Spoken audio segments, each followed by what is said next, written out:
Oi, seus lindos e maravilhosos. Caraca, manos, deixa o like, se inscreve, liga aí o sininho. Esse sininho poderoso das notificações, mansos lindos e meus mansos maravilhosos. E bora lá fazer análise, manos, de Kamenoki Yasuki Chubei. Bora lá, manos. Analisar um anime super legal, super quarta-feira, cara, é aquele anime tão suave que você vai soltar fofurices pela boca, porque é o anime de um guri que tem o poder, manos, de ver espíritos. Mansos, lindos e maravilhosos. E ele já é, manos, lindos e maravilhosos, treinado nessa arte, tem o talento e muito poder nas mãos, manos. E é aquele tipo de anime que você vai amar, mansos, lindos e maravilhosos.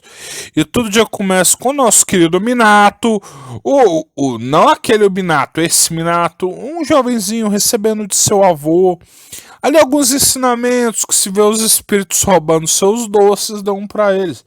Inclusive a casa deles tinha um espírito de uma criança dentro.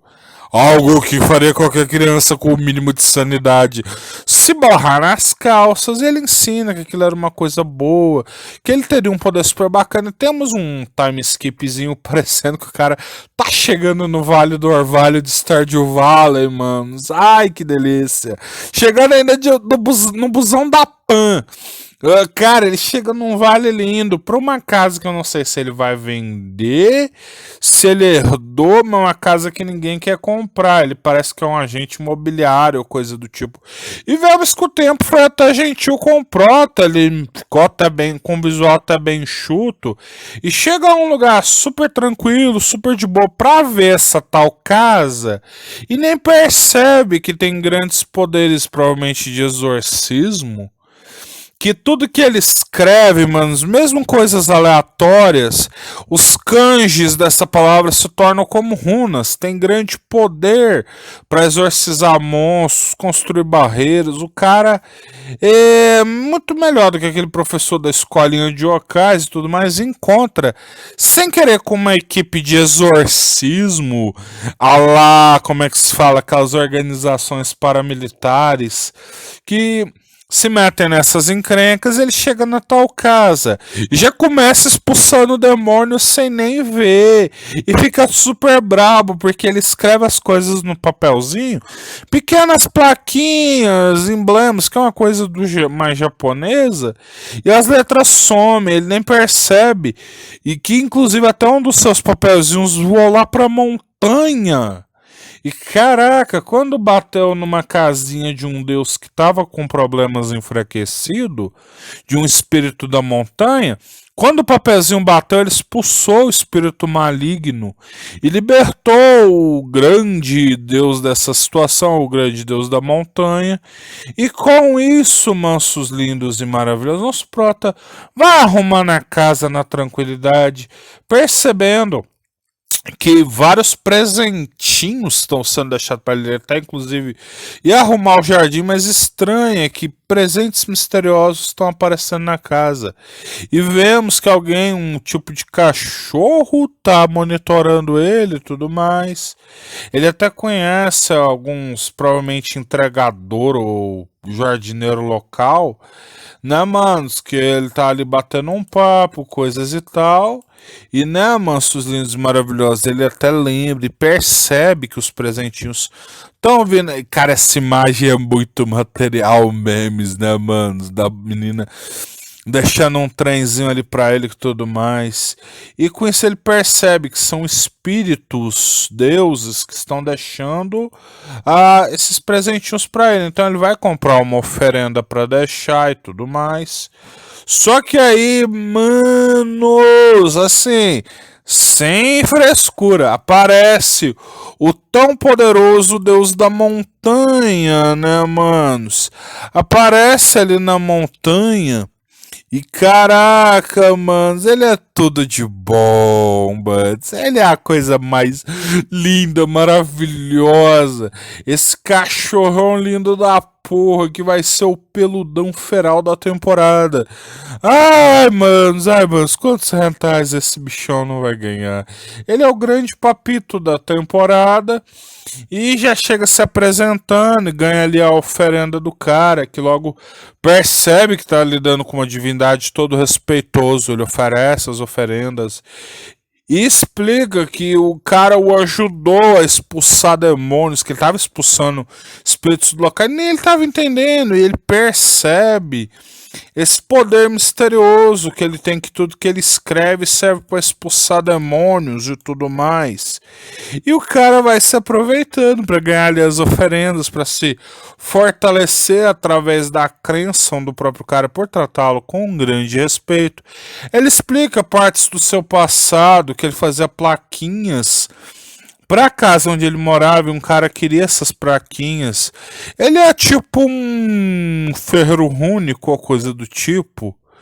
E ele percebe o poder. O Deus olhou a escrita do moleque, ele percebe o imenso poder que ele tem e pede para ele pendurar as plaquinhas com um nome muito peculiar ali. E quando ele pendura as plaquinhas, cara, o cara simplesmente conjurou uma barreira.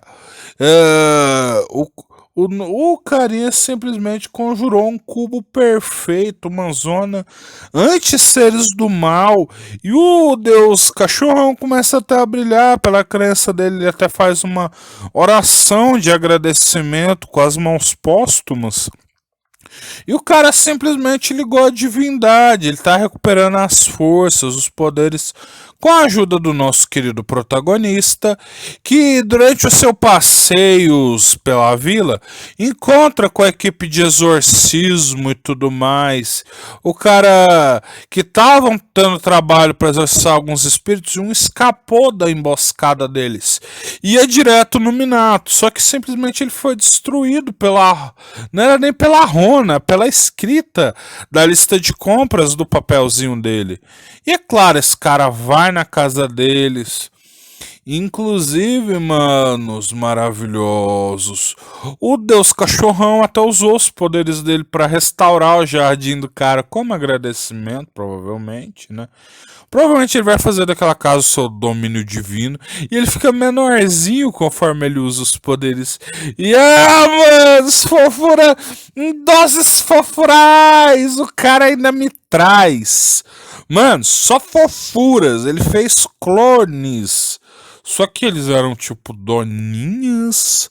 Que eram tipo serviçais dele, né? Mas eu sei, de uns bichinhos lá que tem inclusive até nomes próprios, né, manos lindos e maravilhosos. Isso foi o Seri, o Tokita, o cara é a coisa mais fofa, preciosa que você verá hoje, mansos lindos e maravilhosos. Isso é lindo em todas as camadas. Eles são fofos a níveis fofurais. A fofura aqui não tem um limite, mansos lindos e maravilhosos. E com isso, ele vai acolher esses carinhas ali na casa. Ele dá até um bolinho.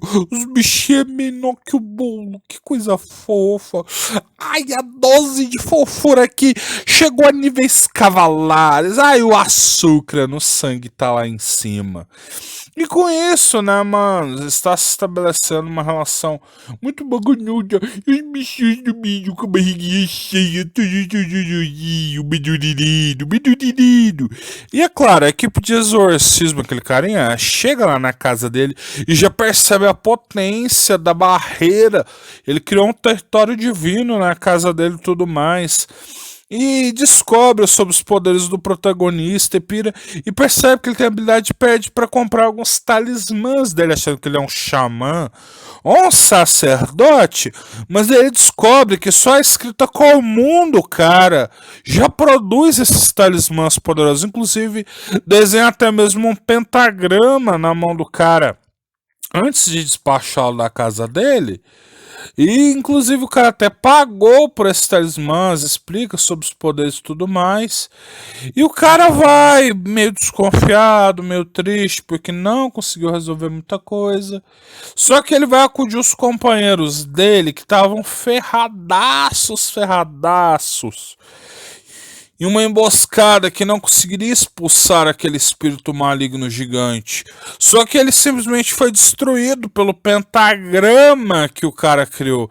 E ele nem acredita na situação. E o episódio termina transbordando fofuras fofuralmente com o nosso querido Minato e os três pequenininhos. Dormindo com o Deus da Montanha olhando eles. Cara, que olhar foi esse que esse prota lançou? Mano, isso aqui foi de derrubar o cu da bunda. Que olhar de alfa cuidador maravilhoso. Isso aqui foi lindo. Foi tesudo. Ah, manos, o coração aqueceu. Mais 30 graus só com esse olhar maravilhoso. Ainda termina, manos. E com um encerramento maravilhoso. Só o primeiro frame desse encerramento. Tem mais animação que todos os animes da temporada juntos. Deixa o like, mansos. Se inscreve e liga aí o sininho poderoso das notificações. E só voltem para mais.